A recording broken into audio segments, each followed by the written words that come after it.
Olá, pessoal, sejam todos muito bem-vindos e muito bem-vindas. O meu nome é Flávio e hoje a gente começa o curso de tributos em espécie. Lembrando que tributo é um gênero e esse gênero possui diversas espécies que nós vamos estudar ao longo desse curso. Então, começando com o conceito de tributo. A gente sempre fala tributo disso, tributo daquilo, mas o que é um tributo, afinal?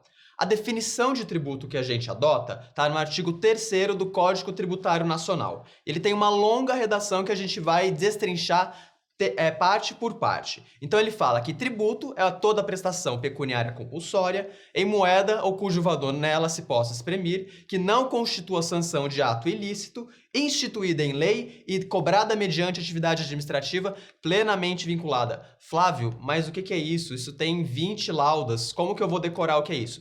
A gente não vai decorar, a gente vai aprender o que é um tributo em cada uma das suas características. Então, começando pela primeira parte, tributo é toda prestação pecuniária compulsória.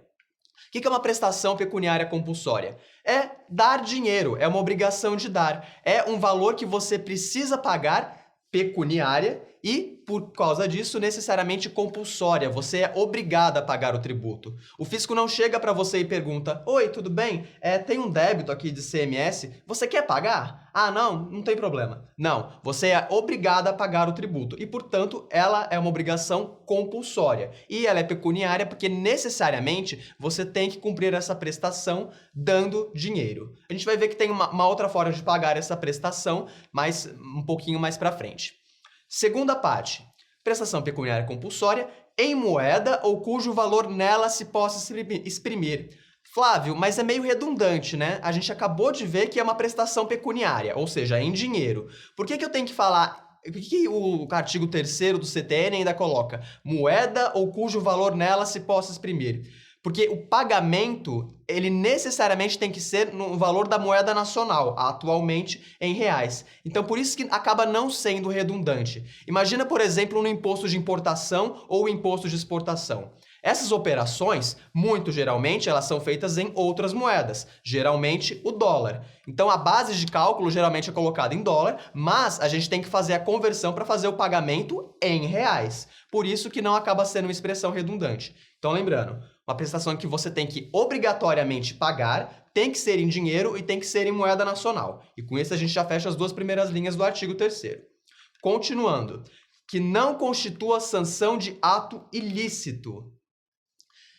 Por que não pode constituir uma sanção de ato ilícito? Porque o tributo, ele não sanciona, ele não tem uma natureza de punição, ele tem uma natureza arrecadatória. E por isso ele não é uma punição por um ato ilícito que você praticou.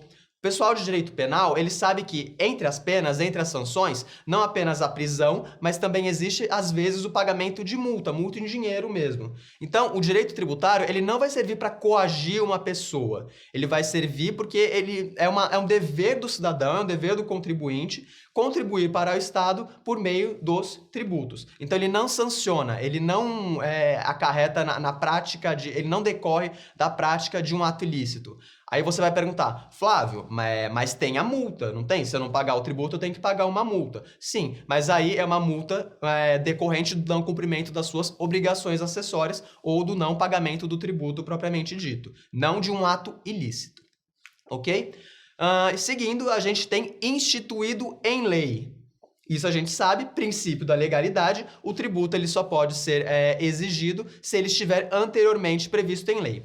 Regra geral, o tributo ele tem que ser previsto ou por uma lei complementar ou por uma medida provisória, mas, como tudo no direito, depende. Então a gente tem uma exceção, que alguns tributos eles apenas podem ser instituídos por meio de lei complementar.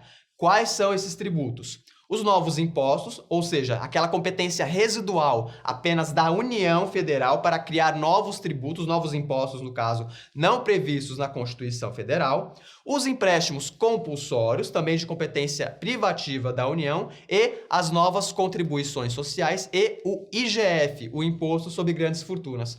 Flávio, como é que eu decoro tudo isso? Como é que eu decoro que esses tributos, necessariamente, eles têm que ser criados por meio de lei complementar? Você usa uma regra mnemônica, NENG, N-E-N-G. N de novos impostos, E de empréstimo compulsório, N de novas contribuições sociais e G de IGF de grandes fortunas, ok? Assim você vai lembrar de quais tributos eles só podem ser criados por meio de lei complementar. E finalizando, a última parte do nosso artigo 3º do CTN fala que o tributo ele só pode ser cobrado mediante atividade administrativa plenamente vinculada. Flávio, o que é esse monstrengo? Significa que o fisco ele só pode exigir e cobrar o tributo de acordo com o que manda a lei. O fisco estadual, distrital, municipal, federal, ele não pode chegar no contribuinte e falar: oi, eu quero que você pague essa quantia aqui, dessa forma e nesse prazo, porque eu quero, porque eu tô afim, porque eu te acho feio. Não. Tem a lei definindo cada um dos critérios para você cobrar o tributo e, às vezes, atos infralegais, portarias, instruções normativas que apenas regulamentam como que tem que ser a cobrança desses tributos. O que você tem que absorver disso daqui? Quem manda é a lei. O fisco ele não pode fazer o que ele quiser da forma como ele quiser. Ele tem que seguir necessariamente o que manda a lei. Então agora a gente já sabe o conceito de tributo. Tributo é uma prestação pecuniária compulsória, ou seja, é uma obrigação que você é obrigado a pagar e obrigado a pagar o dinheiro. Tem que ser em moeda nacional. Essa obrigação ela não decorre de um ato ilícito, ela tem função apenas arrecadatória. O tributo ele tem que estar previsto em lei e tem que ser cobrado também na forma da lei. O fisco não pode cobrar da forma como ele quiser, tem que cobrar exatamente como está na lei. Combinado, pessoal? A gente termina essa aula por aqui e até a próxima.